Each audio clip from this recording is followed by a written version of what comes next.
其實點會淨係做英雄先叫做咗好事啊？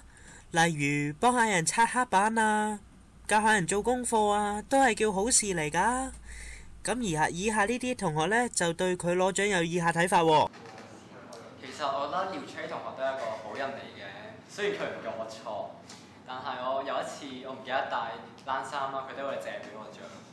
佢咧就成日咧都提我温書嘅，同埋教我做數啦。有一次咧就出去食飯啦，咁佢問我最近讀成點啊？有冇温書？仲有冇打機啊嘛？咁我嗰日同佢講話，梗係有打機啦，星期六日必備呢啲嘢。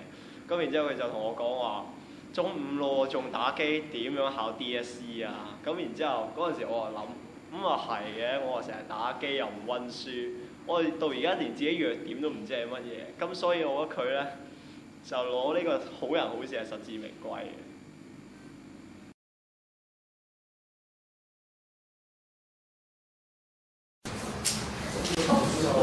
咦？個書物邊啊？喂，你好似攞咗好人好事喎。係咩？我唔知嘅。喂，你究竟做咗啲咩好事啊？超真，呢個應該點樣做啊？首先啦，中國嘅婦女嘅地位。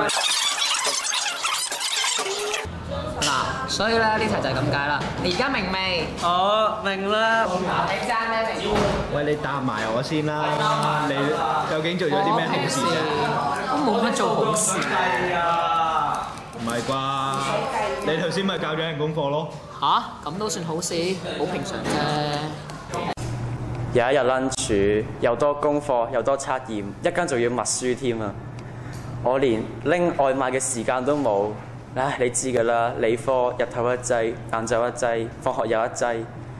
不過好彩，曾超俊同學佢嗰日幫我落去拎外賣，我冇俾錢佢啊，佢直接衝咗落去拎喎，佢仲要開埋俾我拎埋嘢飲喎，我真係好多謝佢啊！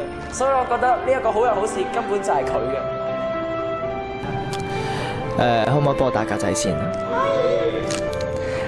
其實曾超俊同學咧喺生物組同我係同一組嘅。